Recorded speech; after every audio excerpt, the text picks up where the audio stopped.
मागील व्हिडिओमध्ये आपण समहक्क भाग, अग्रहक्क भाग याचा अर्थ व त्याची वैशिष्ट्ये समजून घेतली. या व्हिडिओमध्ये आपण अग्रहक्क भागांचे जे मुख्य 8 प्रकार येतात त्याची माहिती आपण घेणार आहोत. त्याचबरोबर मालकीच्या भांडवलातील सर्वात महत्त्वाचा घटक जो येतो प्रतिधारण नफा याचा अभ्यास आपण पाहणार आहोत. तसेच कर्जाऊ भांडवलाचे जे स्रोत आहेत त्यातला पहिला घटक जो येतो तो म्हणजे कर्जरोखे. कर्जरोखे याचा अर्थ आणि कर्जरोख्यांची वैशिष्ट्ये हे आपण अभ्यासणार आहोत. अग्रहक्क भागांचे एकूण 8 प्रकार आहेत. पहिला प्रकार येतो संचयी अग्रहक्क भाग.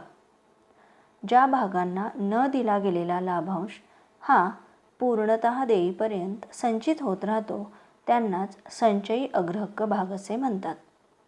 म्हणजेच काय तर जर एखाद्या वर्षी कंपनीला पुरेसा नफा झाला नाही आणि कंपनी 1 किंवा त्यापेक्षा जास्त वर्ष लाभांशी देऊ शकली नाही तर संचयी अग्रहक्क भागांच्या लाभांशाची थकबाकी ही संचित होत राहते, म्हणजे साठत राहते. ज्यावेळी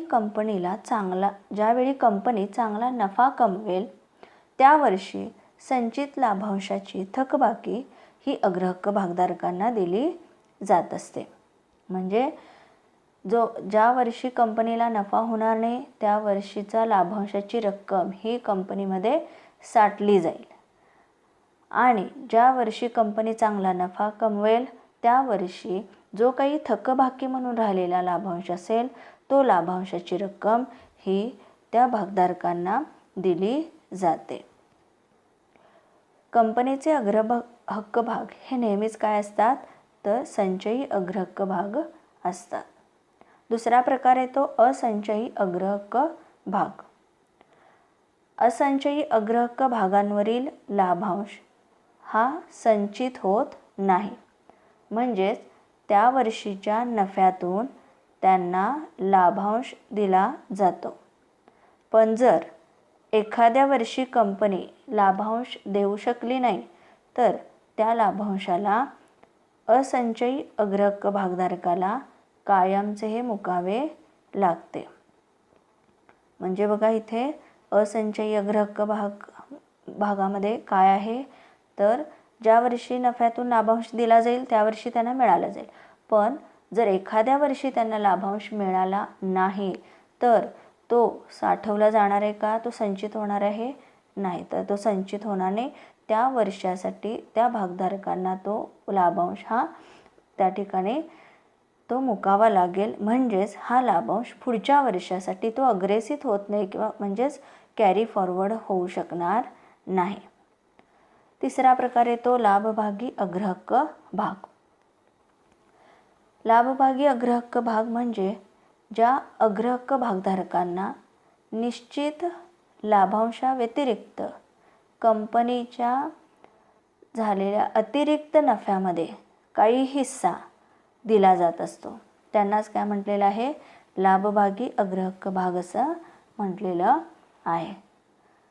म्हणजे काय येणार आहे कंपनीला जो नफा होत असतो तो नफा त्याच्यापेक्षा त्या ठिकाणी कंपनीला जादा प्रमाणात जो झालेला नफा आहे त्या जादा झालेल्या नफ्यामध्ये जो हिस्सा आहे हा त्या भागधारकांना असतो आणि तो हिस्सा म्हणजेच त्या ठिकाणी तो जादा झालेला नफा हा लाभांश म्हणून त्या अग्रहक्क भागधारकांना दिला जात असतो. म्हणजेच हे भाग काय आहेत तर कंपनीच्या विकासामध्ये एक प्रकारे ते सहभागी होतात. समहक्क भागधारकाला लाभांश देऊन झाल्यानंतर जर कंपनीचा नफा हा शिल्लक राहत असेल तर म्हणजे अग्रहक्क भागधारकांच्या स्थिर दराने लाभांश दिला त्याच्यानंतर त्या ठिकाणी क्रमांक कोणाचा येणार आहे समहक्क भागधारक. समहक्क भागधारकांचा लाभांश त्यांना मिळाला हे देऊन झाल्यानंतर सुद्धा कंपनीचा जो काही शिल्लक राहिलेला नफा असेल आणि त्या नफ्यावरती त्या ठिकाणी जो लाभांश असतो तो लाभांश त्या ठिकाणी त्या लाभांशावरचा अधिकार किंवा तो हिस्सा मिळण्यास हे लाभभागी अग्रहक्क भागधारक पात्र असतात. चौथा प्रकार येतो अलाभभागी अग्रहक्क भाग. जर कंपनीच्या नियमावलीमध्ये कोणतीही तरतूद नसेल तर सर्व अग्रहक्क भाग हे कसे असतात, अलाभभागी अग्रहक्क भागच समजले जातात.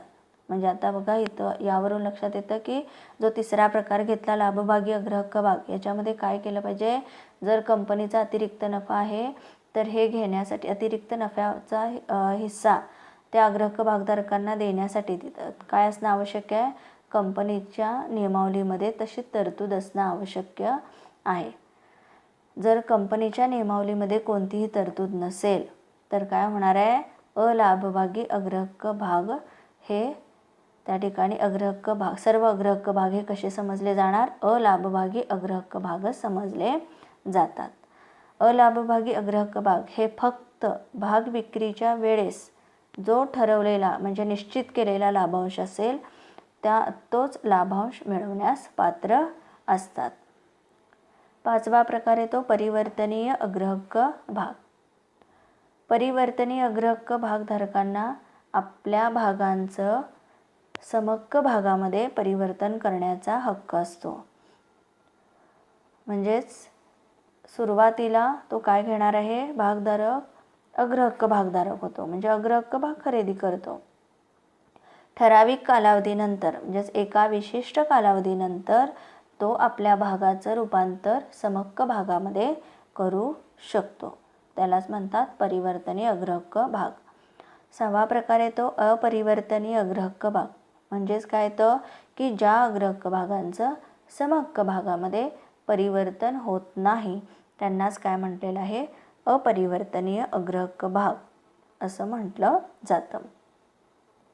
या भागांची परतफेड होईपर्यंत ते कशाच्या स्वरूपात असणार आहेत, अग्रहक्क भागांच्या स्वरूपात राहतात ते. पुढचा प्रकार येतो परतफेडीचे अग्रहक्क भाग. परतफेडीचे अग्रहक्क भाग म्हणजे काय येतात की परतफेडीच्या अग्रहक्क भागांमध्ये गुंतवलेले जे भांडवल आहे हे भांडवल ठराविक मुदतीनंतर त्या अग्रहक्क भागधारकांना परत केले जाते. कंपनीच्या नियमावलीमध्ये यासंबंधी काय केलेले असते तर स्पष्ट तरतूद केलेली असते आणि त्या ठिकाणी तो कालावधी पूर्ण झाला की त्या ठिकाणी त्यांना काय केले जाते, त्यांची भांडवल रक्कम ही मुदतीनंतर त्यांना परत केली जाते. कंपनी परतफेडीच्या अग्रहक्क भाग भांडवलाची परतफेड ही कशातून करत असते तर जो वाटप योग्य नफा असतो किंवा नवीन समहक्क भागांची विक्री करून अशा प्रकारे परतफेडीच्या अग्रहक्क भागांची ते काय करतात, परतफेड करत असतात. आणि शेवटचा प्रकार येतो तो म्हणजे न परतफेडीचे अग्रहक्क भाग. ज्या अग्रहक्क भागांची कंपनीच्या संपूर्ण जीवनकालामध्ये ही परतफेड केली जात नाही त्यांनाच काय म्हणतात, न परतफेडीचे अग्रहक्क भाग. या भांडवलाची कंपनीच्या विसर्जनाच्या वेळीच म्हणजे कंपनीच्या त्या ठिकाणी बंद करण्याच्या वेळीच ही काय केली जाते, परतफेड केली जाते. कंपनी कायदा 2013 कलम 55(1) नुसार कंपनी अशा प्रकारच्या भागांची म्हणजेच न परतफेडीच्या अग्रहक्क भागांची विक्री ही करू शकत नाही अशी स्पष्ट तरतूद केलेली आहे. त्यामुळे या प्रकारचे भाग हे विक्रीस काढले जात नाहीत. अशा प्रकारे आपण अग्रहक्क भागांचे काही प्रकार अभ्यासले आहेत. प्रतिधारण नफा किंवा याला संचयी मिळकत असं म्हटलं जातं. प्रतिधारण नफा म्हणजे काय तो तर व्यवसायामध्येच राखून ठेवलेली ही कंपनीची कमाई असते. भागधारकांना लाभांश म्हणून वाटप न केलेल्या व वर्षानुवर्षे साठवलेल्या नफ्याला प्रतिधारण नफा असे म्हणतात. कंपन्यांचा उत्पन्नाचा जो आलेख आहे तो काय असतो, सतत बदलत असतो व नफ्याचं प्रमाण हे काय होतं, कमी जास्त होत असतं. म्हणून कंपन्या जास्तीच्या नफ्यातील हिस्सा काय करतात, राखीव निधीच्या किंवा सर्वसाधारण निधीच्या स्वरूपात बाजूला काढून ठेवतात. हा राखीव निधींचा जो साठा आहे म्हणजेच ही कंपनीची संचित मिळकत होय. अशी संचयी मिळकत वर्षानुवर्षे ही कंपनीमध्ये जमा होत राहते. हा जमा झालेला नफा लाभांश म्हणून वितरित न करता, म्हणजे लाभांश म्हणून तो न वाटता व्यवसायात पुन्हा गुंतवला जातो. प्रतिधारण नफा जो आहे हा अंतर्गत वित्त पुरवठ्याचाच एक स्रोत आहे, एक मार्ग आहे. निधी उभारण्याचा हा अतिशय सोपा आणि सुलभ असा मार्ग आहे. सगळ्यात त्या ठिकाणी सोप्या भाषेत जर म्हणायचं झालं तर कंपनी काय करते, कंपनीला जो निव्वळ नफा होतो, म्हणजे जो आपण नेट प्रॉफिट म्हणतो, त्यातला एक भाग हा भागधारकांना लाभांश म्हणून काय केला जातो, वितरित. त्या ठिकाणी एक भाग हा लाभांश म्हणून वितरित केला जात नाही, व तो कंपनीच्या राखीव निधीच्या स्वरूपात तो काय केला जातो, साठवला जातो. कंपनी ह्याच राखीव निधीचं रूपांतर कशामध्ये करत असते, तर बोनस भाग भांडवलामध्ये करते. व अशा तऱ्हेने नफ्याचं काय होतं, पुन्हा परिवर्तन हे भांडवलात होतं. बोनस भागांचं वाटप करून नफ्याचं भांडवलात रूपांतर करणे यालाच काय म्हटलं जातं, नफ्याची पुनर्गुंतवणूक असं म्हटलेलं आहे. म्हणजे कंपनीनं जो राखीव निधी बाजूला काढून ठेवला, तोच राखीव निधी काय केला, बोनस भाग म्हणून, तो बोनस भाग हा कोणाला घेता येतो, समभागधारकांना घेता येतो. आणि ह्याच बोनस भाग हा बोनस भाग पुन्हा काय केला जातो, त्याचं भांडवलात रूपांतर होतं आणि त्या ठिकाणी तो पुन्हा व्यवसायातच तो वापरला जातो. यालाच नफ्याची पुनर्गुंतवणूक असं म्हटलेलं आहे. मग प्रतिधारण नफा निश्चित करणारे काही विविध घटक असतात. कोणकोणते घटक आहेत, तर पहिला घटक येतो कंपनीचा एकूण नफा. कंपनीच्या एकूण नफ्यावर प्रतिधारण नफा हा अवलंबून असतो. जर नफ्याचं प्रमाण जास्त असेल तर कंपनी काय करेल, त्यातील एक मोठा हिस्सा बाजूला ठेवून बचत करू शकते. किती नफा त्याने बाजूला काढून ठेवायचा हा निर्णय कंपनीचे जे काही वरिष्ठ व्यवस्थापन घेत असते. म्हणजेच कंपनीच्या एकूण नफ्यावरती काय राहणार आहे, इथं प्रतिधारण नफा हा अवलंबून राहणार आहे. दुसरा घटक येतो तो म्हणजे कर प्रणालीचे धोरण. कंपनीच्या बचतीचं प्रमाण जे आहे हे सरकारच्या कर आकारणीच्या धोरणावर अवलंबून असते. जर सरकारकडून जास्त कर आकारणी होत असेल तर कंपनी जास्त प्रमाणात बचत करू शकत नाही, आणि जर बचतच कमी होत असेल तर प्रतिधारण नफासुद्धा काय होणार आहे, आपोआप कमी होतो. तिसरं घटक सांगू शकतो लाभांशाचे धोरण. लाभांश धोरण हा प्रतिधारण नफा निश्चित करणारा महत्त्वाचा घटक आहे. जर कंपनी सुरक्षित लाभांश धोरण अवलंबत असेल तर नफ्याचे संचयीकरण काय होणार, जास्त होतं. आणि जर कंपनी लाभांशाच्या बाबतीत उदार धोरण राबवत असेल म्हणजे काय होणार, की भरपूर प्रमाणात लाभांश वाटप होत असेल तर आपोआप शिल्लक निधी काय होईल, कमी होईल. तर अशा वेळी नफ्याचं काय होतं, संचयीकरण हे कमी होतं. चौथं घटक येऊ शकतो सरकारी नियंत्रण. प्रत्येक कंपनीला सरकारी नियमांचे व कायद्यांचे पालन करणं हे सक्तीचं असते. मग सरकारने लाभांशाच्या बाबत तयार केलेल्या नियमानुसारच कंपनीला काय करावं लागेल, लाभांश धोरण हे राबवावे लागते. म्हणजे याचाच परिणाम काय होणार आहे, तर संचयीकरणासाठी उपलब्ध असलेल्या तो नफ्यावरती होतो. या 4 घटकांवरती प्रतिधारण नफा हा काय केला जातो, या 4 घटकांचा वापर करून प्रतिधारण नफा हा काय केला जातो, निश्चित केला जातो. कर्जाऊ भांडवलाचे स्रोत. कंपनीच्या सर्व व्यावसायिक कार्यांसाठी मालकीचे भांडवल हे पुरेसे नसते. मालकीच्या भांडवलाबरोबर पूरक म्हणून कर्जाऊ भांडवलाची आवश्यकताही भासते. व्यवसाय करत असलेल्या प्रत्येक कंपनीला कर्जाऊ रक्कम उभी करण्याचा अधिकार आहे. कंपनीच्या घटनेमध्ये कर्जाऊ रक्कम उभी करण्यासाठी तातडीची तरतूदही केलेली असते. कंपनीला कर्ज घेण्याचे अधिकार हे कंपनीची घटना देते.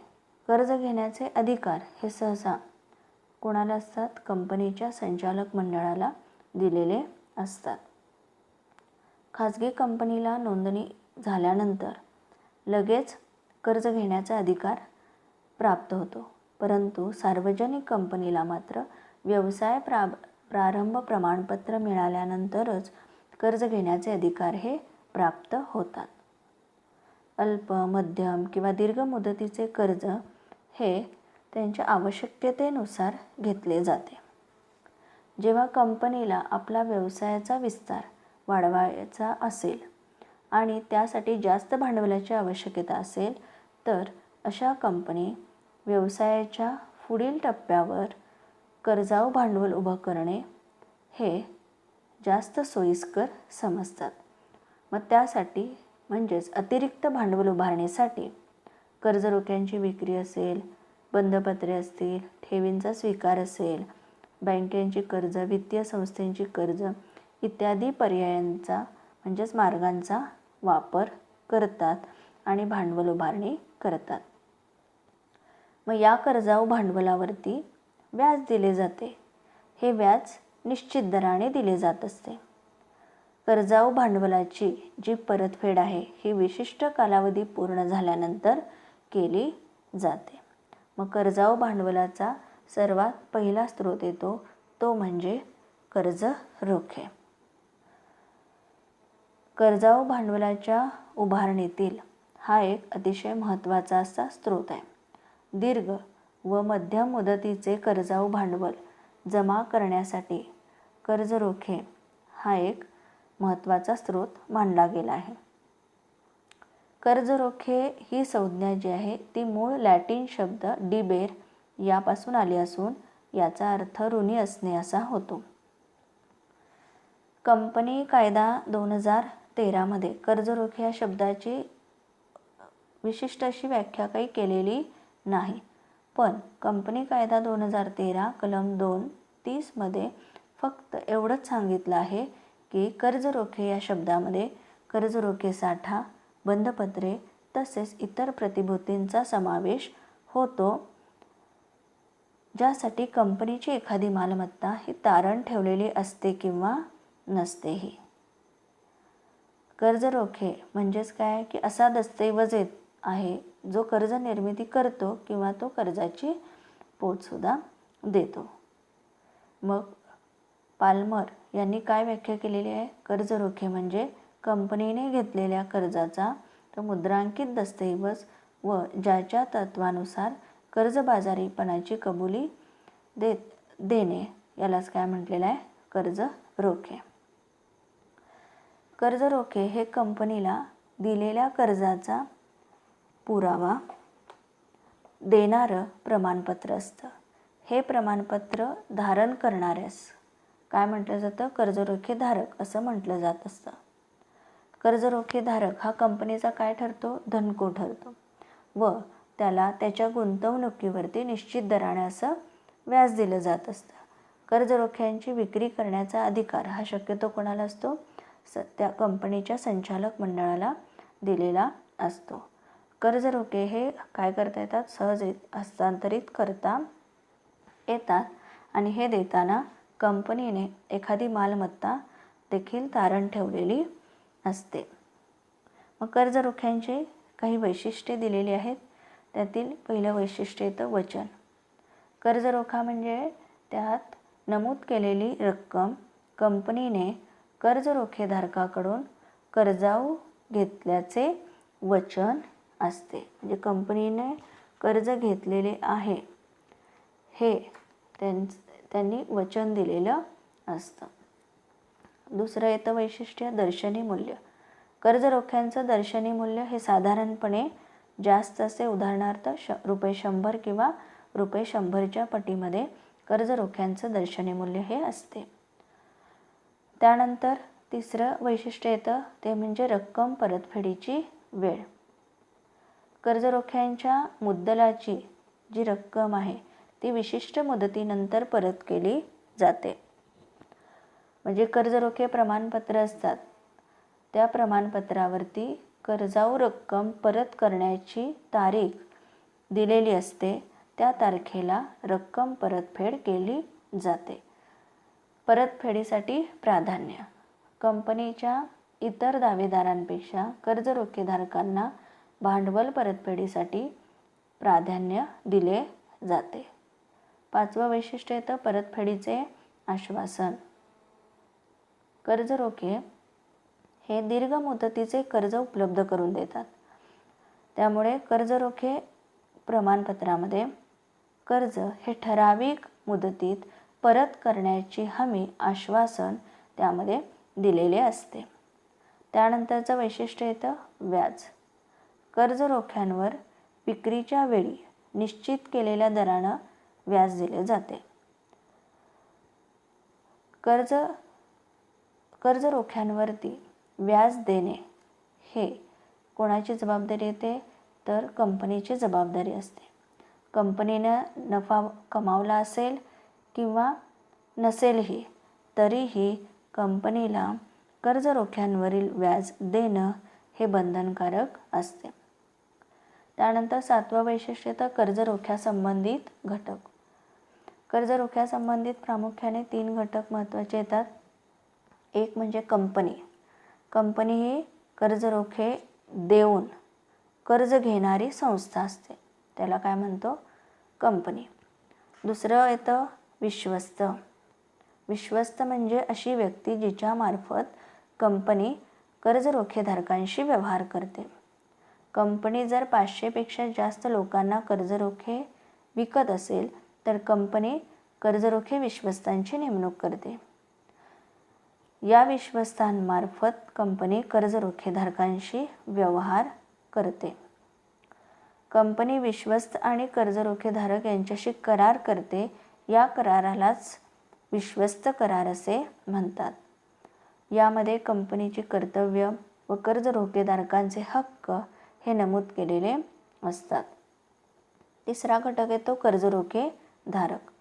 कर्ज रोखेधारक म्हणजे असे घटक ज्यांनी कंपनीला कर्जावर रक्कम देण्याचं कार्य केलेलं असतं व त्यांना या कर्जाचा पुरावा म्हणून कर्ज रोखे प्रमाणपत्र दिले जाते. म्हणजे कंपनीला ज्यांनी कर्ज दिलेलं आहे त्याला कंपनी काय देते, त्यांनी कर्ज पुरवलेलं आहे म्हणून त्यांना कंपनी कर्ज रोखे प्रमाणपत्र हे देत असते.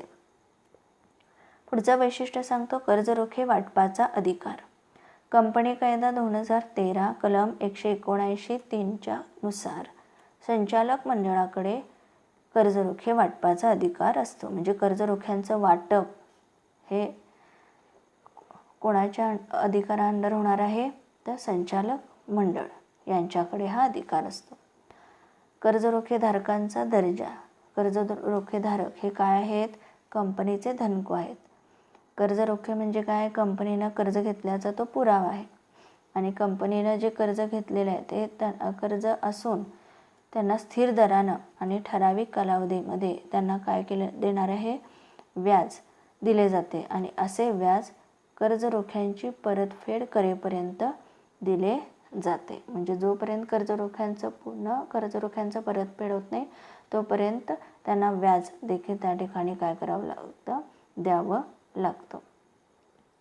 पुढचा येतो मतदानाचा हक्क नाही. कंपनी कायदा 2013 कलम 71(2) नुसार कंपनी मतदानाचा हक्क असलेल्या कर्ज रोख्यांचे वाटप करू शकत नाही. म्हणजे कंपनी जेव्हा कर्ज रोख्यांचं वाटप करते तेव्हा त्या ठिकाणी हा अधिकार त्यांना त्या ठिकाणी दिला जात नसतो. कर्ज रोखेधारक हे कंपनीच्या साधारण सभेत मतदानाचा हक्क हा बजावू शकत नाहीत. ज्याप्रमाणे समहक्क भागधारकांना मतदानाचा हक्क हा विशेष हक्क दिलेला आहे, तसा हक्क हा कर्जरोखेधारकांना दिलेला नाही. पुढचं वैशिष्ट्य येतं तारण. सामान्यतः त्या ठिकाणी कंपनीची एखादी मालमत्ता तारण ठेवून कर्जरोखे हे सुरक्षित केले जातात. जर कंपनी व्याज देण्यास किंवा भांडवलाची परतफेड करण्यास तयार नसेल तर अशा वेळी कर्जरोखेधारक कंपनीची मालमत्ता विकून त्यांचे पैसे हे वसूल करू शकतात. त्यानंतर पुढचा येतो जारीकर्ते, ज्याला इश्युअर असं म्हटलं जातं. खाजगी कंपनी तसेच सार्वजनिक कंपनी कर्जरोख्यांचे वाटप करू शकतात. म्हणजे कर्जरोख्यांचं वाटप कोण करेल? कुठल्या कंपन्या करू शकतात? तर खाजगी कंपनी व सार्वजनिक कंपनी. त्यानंतर पुढचे येते नोंदणी. कर्जरोख्यांची किमान एका मान्यताप्राप्त भाग बाजारामध्ये याची नोंदणी होणं आवश्यक असते. आणि शेवटचं वैशिष्ट्य येतं ते म्हणजे हस्तांतरण. हस्तांतरणाच्या दस्तऐवजाद्वारे कर्जरोख्यांचे सहजपणे हस्तांतरण केले जाते. म्हणजे जसं आपण पाहिलं की भाग हा सुद्धा काय वित्त उभारणीचा मार्ग. जसे भाग हे सहज दुसऱ्याला हस्तांतरित करता येतात, तसंच कर्जरोखे देखील हस्तांतरित करता येतात. अशा प्रकारे आपण काही वैशिष्ट्येही पाहिलेली आहेत.